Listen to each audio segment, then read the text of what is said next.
नमस्कार दोस्तों, मैं राहुल एक बार फिर से आप सभी का हार्दिक अभिनंदन करता हूं। दोस्तों, आज मैं आपके लिए एक ऐसी कहानी लेकर आया हूं जो शायद ही आपने कहीं सुनी हो या पढ़ी हो।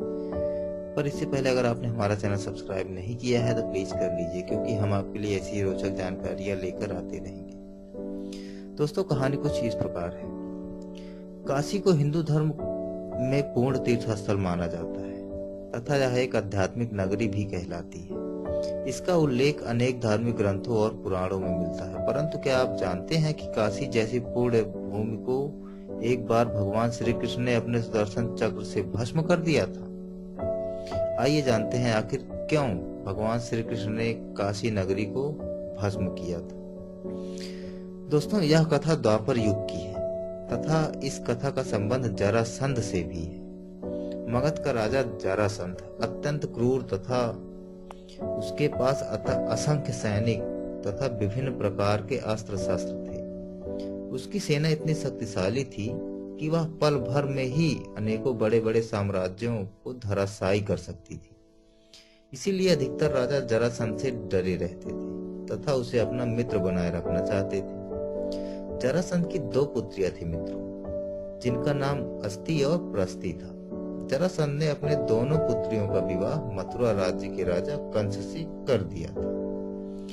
कंस भी एक अत्याचारी राजा था, जिसके अत्याचार से उसकी प्रजा बहुत दुखी हो चुकी थी। उसके अत्याचार से मथुरा के लोगों को मुक्ति दिलाने के लिए भगवान श्री कृष्ण ने कंस का वध कर दिया।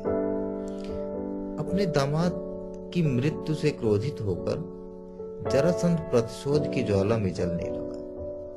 उसने अनेकों बार मथुरा पर आक्रमण किया, परंतु श्री कृष्ण के हाथों परास्त होता रहा और हर बार भगवान श्री कृष्ण जरासंध को जीवित छोड़ देते।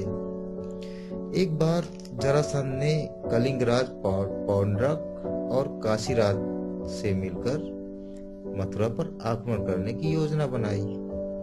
उन्होंने मथुरा के राज पर आक्रमण कर दिया, परंतु भगवान श्री कृष्ण ने उन्हें भी पराजित कर दिया। जरासंध तो उस युद्ध में किसी तरह अपने प्राणों की रक्षा करते हुए भाग निकला, परंतु पौंड्रक और काशीराज भगवान श्री कृष्ण के हाथों मारे गए। काशीराज के मृत्यु के बाद उसका पुत्र काशीराज बना तथा उसने श्री कृष्ण को अपने पिता की मृत्यु का बदला लेने की प्रतिज्ञा ली।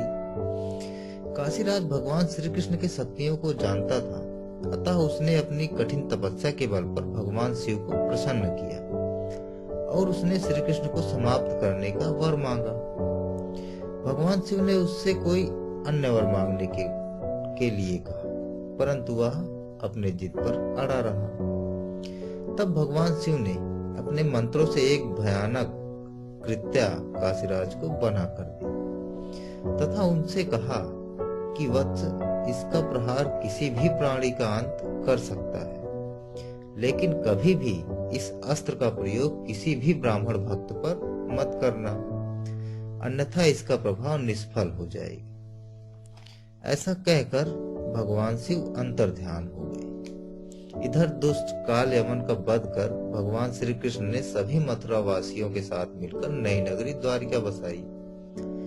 काशीराज ने भगवान श्री कृष्ण से अपने पिता के मृत्यु का बदला लेने के लिए कृत्या को द्वारिका की ओर भेजा, परंतु वह यह नहीं जानता था कि भगवान कृष्ण ब्राह्मण भक्त हैं।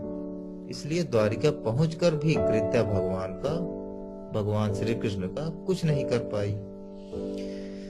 उल्टा भगवान श्री कृष्ण ने अपना सुदर्शन चक्र उसकी ओर चला दिया।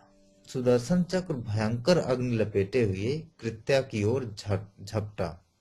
कृत्या अपने प्राणों की रक्षा के लिए काशी की ओर भागी। कृत्या के पीछे पीछे सुदर्शन चक्र भी काशी नगरी जा पहुंचा तथा उसने कृत्या को भस्म कर दिया। परंतु इसके बाद भी सुदर्शन चक्र का क्रोध शांत नहीं हुआ, तो उसने पूरी काशी नगरी को ही अपनी अग्नि से भस्म कर डाला। दोस्तों, कालांतर में वारा और असी नदियों के मध्य यह नगर पुनः बसाई गई। वारा और असी नदियों के मध्य बसने के कारण यह वाराणसी के नाम से विख्यात है। इस प्रकार काशी का वाराणसी के रूप में पुनर्जन्म हुआ था। दोस्तों अगर आपको ये जानकारी अच्छी लगी है तो इसे लाइक करें, शेयर करें, और अगर कोई सुझाव है तो प्लीज सुझाव तो हमें जरूर दें, क्योंकि उसकी हमें बहुत जरूरत है। और अभी तक आपने हमारा चैनल सब्सक्राइब नहीं किया है तो प्लीज कर लीजिए। वीडियो देखने के लिए बहुत बहुत धन्यवाद।